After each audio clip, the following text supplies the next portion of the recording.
En Totus Podcast encontrarás contenido de diversa índole que seguro te va a proporcionar esos minutos de entretenimiento que nunca están de más.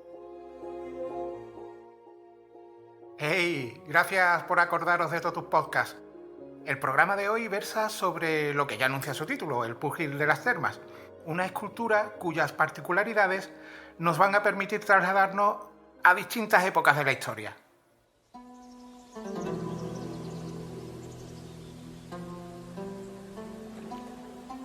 Podéis encontrar imágenes de esta escultura en la web totuspodcast.com, así como en las redes sociales. Ya sabéis que ahí podéis encontrar no solo el acceso a los programas, sino alguna información complementaria de los temas que vamos tratando. En esta ocasión nos traes una escultura que yo al menos no la tengo como una de las más conocidas, ¿no? ¿De qué época es? Mira, pues para responder a esa pregunta vamos a pillar el DeLorean y vamos a trasladarnos a la Roma del primer tercio del siglo IV, concretamente a la época del emperador romano Constantino I, un emperador que ha pasado a la historia por ser quien ordenó dejar de perseguir a los cristianos, por prohibir la crucifixión y sustituirla por la horca, importante.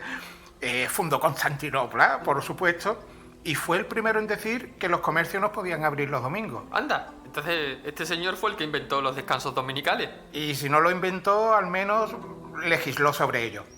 Y como buen emperador, pues gustaba de la pompa y el boato que iba con el cargo, y en su nombre construyeron unas termas entre los años 310 y 315, donde encontraron la escultura de la que vamos a hablar en este programa. Las termas de aquella época eran los balnearios del siglo XX y los actuales spas, ¿no? Podemos decir. Así es. Mira, con la diferencia de que estas termas que se construyeron en honor del emperador Constantino I son consideradas como de los últimos baños imperiales construidos en Roma. Así que vamos a comentar un poco en qué consistían estos baños para luego centrarnos en el púgil de las termas. Sí, porque eso de los baños los romanos se lo tomaban muy en serio. Bueno, la higiene era una cuestión muy importante, pero no todos los ciudadanos podían permitírselo. Mira, a pesar de que por lo general eran de acceso gratuito, sí se contemplaba el pago de una entrada para acceder a algunos lugares de las termas. Y si pagabas más, pues podías acceder a más servicios, como por ejemplo masajes, tratamientos médicos e incluso pequeñas cirugías. Había zonas de esparcimiento para hacer negocios, jugar a los dados e incluso hasta comer, tomarse unas tapillas. Eran sitios donde se desarrollaba una vida social importante. ¿Y en estos espacios se mezclaban ricos y pobres? Porque he leído por ahí que era habitual que para ganar algo de popularidad y apoyos entre la plebe, algunos ricos pagaran decenas de pases a las termas para que los pobres pudieran acceder de manera gratuita. Mira, sí y no.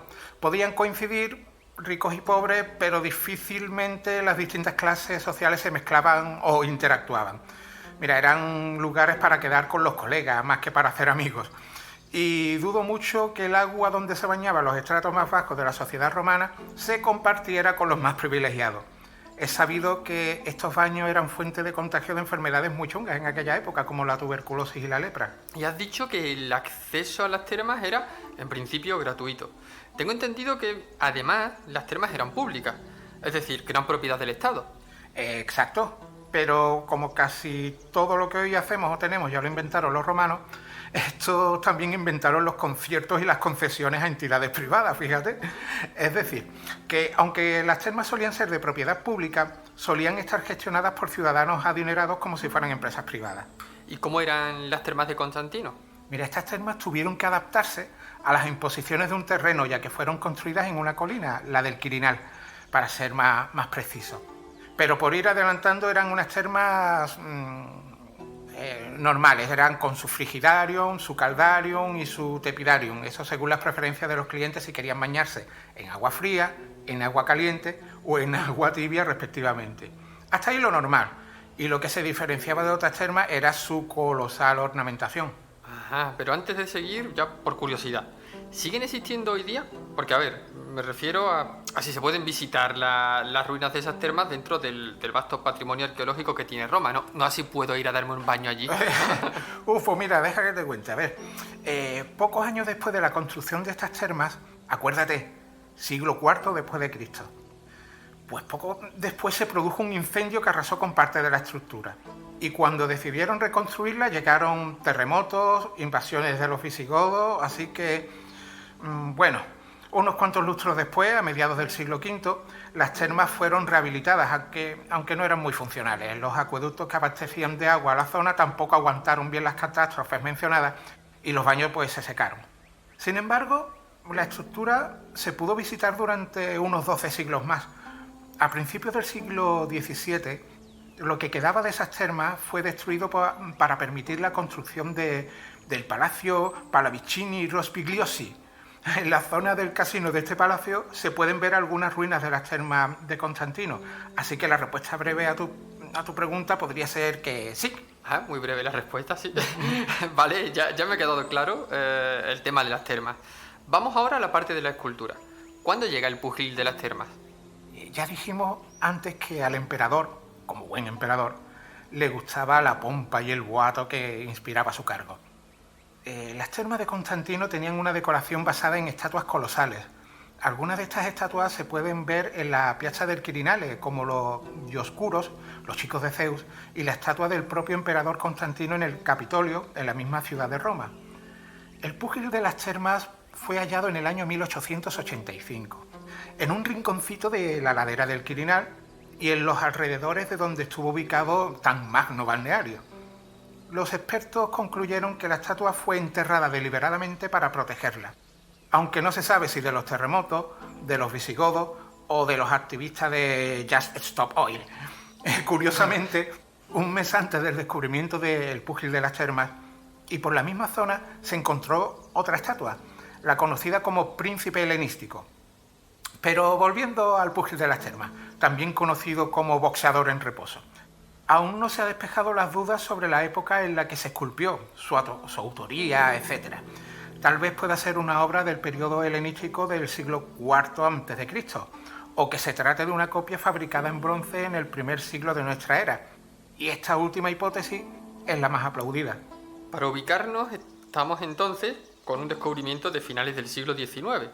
Antes comentabas que el modo en el que estaba enterrada en la escultura del púgil indicaba que la querían proteger. Proteger o esconder, quién sabe. Pero antes de introducir conspiranoias en esta pincelada de la historia del arte, acudamos al arqueólogo italiano que propició este hallazgo, Rodolfo Amedeo Lanciani, un auténtico crack de la exploración arqueológica en Roma. Cuando encontró la escultura del púgil de las termas, dejó escrito lo siguiente: en mi larga trayectoria como arqueólogo, he sido testigo de muchos descubrimientos experimentando sorpresa tras sorpresa. Algunas veces, sin esperarlo, me he encontrado con auténticas obras maestras, pero jamás he sentido una impresión tan extraordinaria como la creada al encontrar este magnífico atleta, saliendo lentamente del suelo, como si estuviese despertando de un largo descanso. La estatua no había sido arrojada allí, ni enterrada a toda prisa, sino que había sido escondida y tratada con sumo cuidado. Se tuvo que sentir como el mismísimo Indiana Jones, pero sin pelear con nazis ni pregar con cráneos alienígenas. Bromas aparte, Antonio, ¿tú qué sabes de estas cosas? Si el púgil de las termas fuera realmente una obra del siglo IV a.C., ¿cómo pudo acabar en las termas de un emperador romano 8 siglos después? Podría fácilmente, porque se sabe, hay evidencias de ello, que a los romanos les apasionaba coleccionar y replicar obras del periodo griego. No es extraño que original o copia acabase en algún edificio dedicado al César o emperador de turno. He visto las imágenes de la obra, que me pasaste antes, y lo primero que me llama la atención es la expresividad del rostro del púgil. Es que es una obra muy realista. Parece un luchador de artes marciales mixtas después de una pelea. Esa expresividad que menciona es fruto de muchos detalles. La nariz rota y aplastada, las cicatrices en el rostro, las llamadas orejas de coliflor, que son características de los luchadores. A esto se le debe unir la postura de la estatua, sentado, algo encorvado y dirigiendo la mirada hacia arriba, quizá escuchando algún consejo o comentario de alguien si te pones a ampliar una posible escena. Se pueden apreciar detalles como gotas de sangre que han caído de su rostro en el muslo y en los guantes. Vamos, lo que ves es a un luchador que acaba de terminar una pelea. A lo mejor está descansando de un asalto, escuchando los consejos de su preparador antes de iniciar el siguiente. Podría ser, pero no se ajustaría a lo que se sabe del pugilato griego, porque en esa época no había ni asalto ni tiempo límite. Eso era pegarse piñas hasta dejar al rival fuera de combate o hacer que se rindiese. Y si un combate estaba igualado y duraba mucho, pues obligaban a los púgiles a no defenderse de los golpes del rival. ¿Pero y el protector? Me lo he tragado con la castaña. Esto es más duro que dedicarse a la política. Yo creo que tenemos que acabar. En cuanto salgas, tiro la toalla. Vas a perder de todas maneras, al menos que te quede reconocible. Atención, que ahora sí que va a ser peligroso, ¿eh? Más, pues saldrá con una navaja en la mano. Entonces, ¿el púgil que representa esta estatua ganó o perdió? No me atrevo a aventurar cuál fue el resultado. Lo que sí está claro es que fue un combate muy duro. Además, esa expresión de la cara que mezcla dolor y cansancio, pues podemos ver otros detalles en el cuerpo que dicen mucho de la calidad de la obra. Por ejemplo, las manos hinchadas y cubiertas por los guantes que se usaban para esas peleas. Unos guantes que básicamente servían para proteger los nudillos y que estaban hechas de trozos largos de piel de vaca. Esas protecciones se denominaban imantes, a los que se le podía añadir algún tipo de acolchamiento, que es otro detalle que incluyen los guantes del púgil de las termas. Madre mía, y todo esto hecho con bronce, que nunca dejará de sorprenderme el arte escultórico de aquella época. Coincido contigo, es que es una pasada, José. Y sí, todo en bronce. Aprovecho para hablar un poquito de esos aspectos generales de la estatua. Mide algo menos de 1,30 m y los expertos aseguran que su autor, que debió ser un artista increíble, usó una técnica tradicional de cera perdida con bronce para obtener 8 partes que finalmente iría soldando para terminar la obra. Los detalles como las cicatrices, los dedos de los pies y los labios se moldearon aparte y se unieron después. ¿Y a todo esto, se sabe quién fue el autor de la obra? En un principio se atribuyó la obra al escultor Apolonio de Atenas y se le atribuyó porque en 1927 un arqueólogo estadounidense llamado Rhys Carpenter confundió unas marcas que están en el guante izquierdo del púgil como si estuviera ahí la firma de dicho escultor. ¿Y se confundió con la firma de otro o qué ocurrió? Pues lo que pasó fue más gracioso. Lo que pasó fue que no había firma ninguna. Solo eran unas marcas producto de la corrosión del bronce. Eso es gracias a una conclusión a la que llegó una arqueóloga italiana llamada Margherita Guarducci, que sí advirtió una pequeña muesca en el dedo del pie izquierdo que podría ser del taller que se encargó de la fundición de la estatua. Tan al detalle se ha estudiado esta obra que incluso se descubrió que el pequeño desgaste que se puede apreciar en los guantes es un indicio de que la estatua era en cierto modo venerada, como el desgaste de la zona de la picha que tiene la estatua de la tumba del periodista Victor Noir. Bueno, ya me contarás cosas de la picha de Victor Noir en otro programa, de todos tus podcasts. Vale. Ahora simplemente dime, ¿dónde podemos ver la escultura del púgil de las termas, por favor? Pues las podemos ver en el Palacio Máximo o Palazzo Massimo alle Terme, cerca de la estación de ferrocarril de Roma a Termini, esa estación. Porque ya sabes que si vas a Roma, pues tienes que reservar unos euritos para visitar este museo y ver a nuestro amigo el luchador. Como hizo en agosto de 2019 el actor Kevin Spacey tras sus polémicas judiciales. Hasta se puso a leer un poema de Gabriele Tinti dedicado al púgil de las termas. Fíjate que en nuestra web hemos dejado unos enlaces interesantes sobre todo este tema. Y me voy a atrever, cuidado, me voy a atrever a leer una parte de ese poema adaptado y traducido para todos tus podcasts. Espera, que voy a poner una música apropiada para este momentazo. Venga, dale ahí.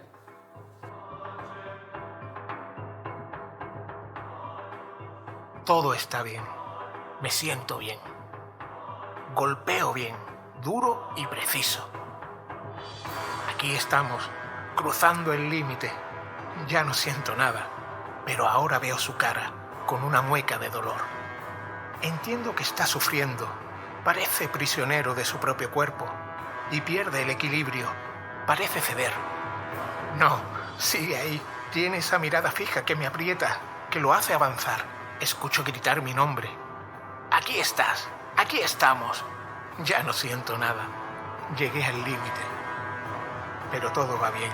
Me siento bien. Golpeo y me muevo bien. Doy zancadas cortas, pequeños pasos a su alrededor.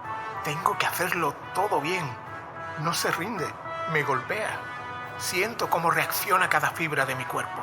Yo sigo moviéndome, peleando. Aquí estamos. Acusa mis golpes. Tengo que aguantar y seguir. Me golpea en la cara y siento puro dolor. Me toco la herida. Sangra. Pero es solo sangre. Lo miro fijamente y él me devuelve la mirada. Aquí estamos. Ya no puedo ver. Solo siento el fragor de la batalla. Mi cuerpo tiembla y dolor es lo único que siento. Pero este dolor solo dura un momento.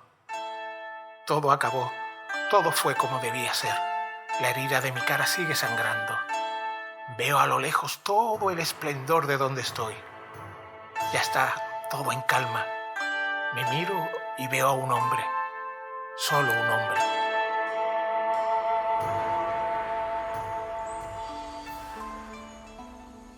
Pues, amigo Antonio, después de escuchar esta historia sobre el púgil de las termas, no me queda más remedio que poner una hucha y ahorrar para viajar a Roma.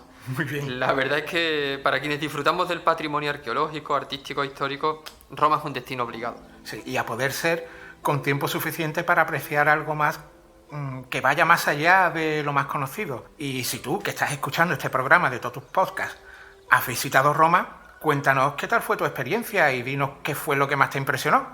A la próxima settimana, cari ascoltatori. Gracias por escuchar y apoyar Totus Podcast. Síguenos en la web www.totuspodcast.com y en nuestras redes sociales. Hasta el próximo programa.